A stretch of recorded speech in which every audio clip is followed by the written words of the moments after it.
Ladies and gentlemen, how are you doing? I'm T0x1x, and we have another StarCraft 2 commentary. The Trials of a Gold Eager has returned. Today, my opponent is going to be Daniel. Hello, Daniel. How are you today, Daniel? You seem to be a Terran, Daniel. He's the blue Terran in the lower right-hand corner. I believe that would be around the 530 position, if I'm actually correct. We're using very specific positioning here. I am the red zerg, of course. I'm T0x1x. That's what I always play. I'm just the zergy guy. Alright, so that's it. Let's get rid of the stupid name panel that takes up like roughly 7,000 pixels because it is absolutely gigantic.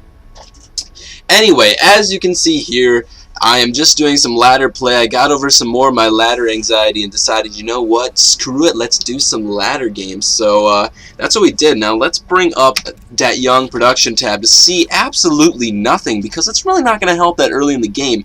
As usual, you can see I am building up to 14 drones to do the 14 pool, 14 hatch, that which I am so famous for. Or not famous, I guess standard for. Let's put it that way because that's pretty freaking standard. If you just want to have a safe build, 14 pool, 14 hatch, you have fairly early lings to help defend against stuff. You're gonna have a good expansion, etc., etc. I'm not greedy enough to take a 15 hatch. I'm just not quite that good. And what is this? An SCV moving out across the map. As you can see, he is searching for my base. Now he's not gonna find it on his first try, so he actually went all the way over there for absolutely nothing.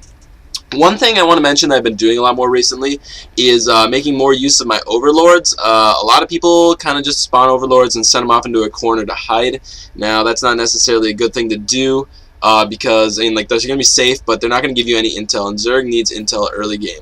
So as you can see there, I actually brought my drone down before I had 300 minerals. Unusual for me, I know. However, I brought it down and got that hatch down as quickly as I could. My spawning pool is just about to finish up here, and right after that, we're going to produce that young queen.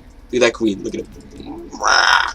What's that queen? What's a queen noise? I don't even know what the queen noise makes. It's irrelevant. It's irrelevant. He's coming to my base now, and he's seeing that everything's pretty standard here. Just 14 pool, 14 hatch. Nothing unusual. No. I don't even think I have a gas yet. No gas. And here is going to be the critical point.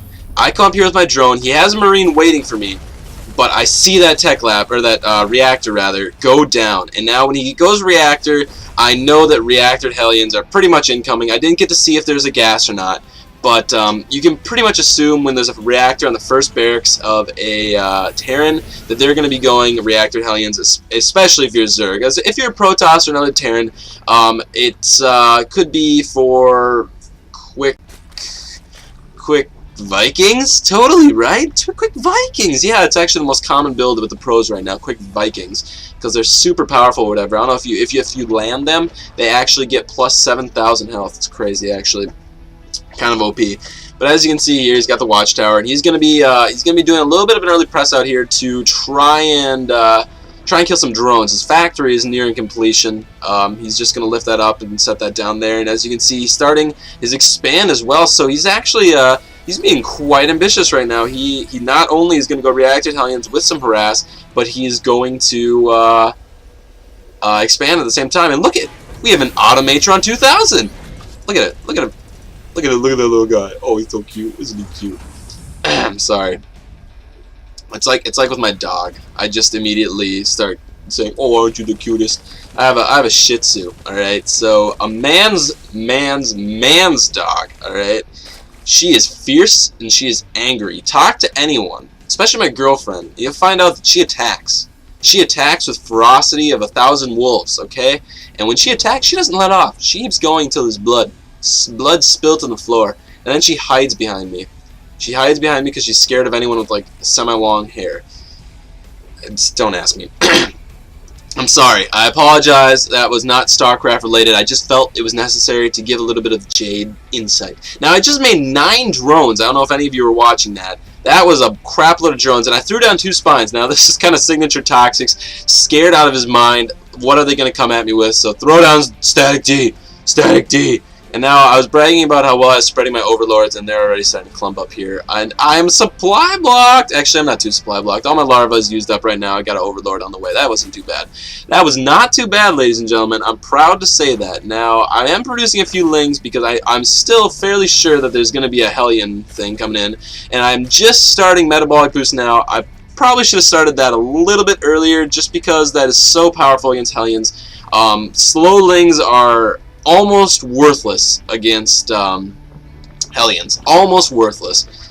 They can kind of distract them, tank a little bit of damage, but other than that, they're fairly worthless. And they can't tank much, obviously. They're Hellions. Jeez. And so he's got a bunker down here. He knows that if I was going some kind of crazy 10 pool or something, he wants to be safe. I'm going to run up here with a ling, and I do see all the Hellions waiting there. So at this point, I started to panic a little bit and make 18 lings. That might have been a tiny bit of an overreaction, seeing as I do have 2 spine crawlers, and I've already got about, 10 lings here. And as long as I'm not stupid, and I throw down another spine crawler, jeebus, my pits must have been just sweating out, sweat dripping down my sides, perspiration draining from my very pores.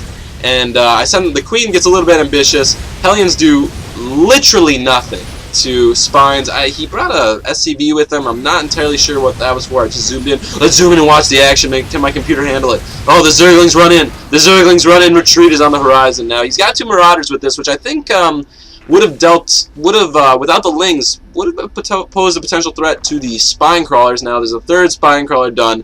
Essentially worthless. I noticed how many Hellions he had. I realized that he was highly invested in it. So at this point, I'm going to tech up to layer. Not that late of a layer time, or not that early. It's actually fairly right in the middle. So nothing special on the layer. However, I knew that he had a lot of Hellions, and because of the Hellions, he wasn't going to have much anti-air. And I was assuming not many barracks. He does have 2 factories here. Yeah, 1 barracks, a reactor barracks, which is actually not producing anything currently. He's got about 8 Marines. Let's see what we got here for units. Yeah, he's got 5 Marines, not much. I've got quite a few zerglings here. As soon as this finished, I'm sent down guys to, or drone out to make my spire. And I made also a lot more zerglings just to go test the water out, And I threw down my 3rd just a little bit ago. That was kind of a late-ish 3rd, judging from how many minerals I had. Of course! I've got the trust fund, the Toxics trust fund, running in my my minerals, floating upwards of 1,000. That's always good to do within the first 10 minutes of game. I surround these guys. He gives me a couple free marauders and a couple free Hellions. However, he is going to have Blue Flame completed now. Blue Flame has been nerfed recently, but against lings, holy cow, toasted mother effing lings. That was a lot of roasted, barbecued lings. I wonder if lings taste good when they're barbecued. They're just like animals, right? So right now, as you can see, I don't think he scanned this. I don't think. Let's see here actually if we can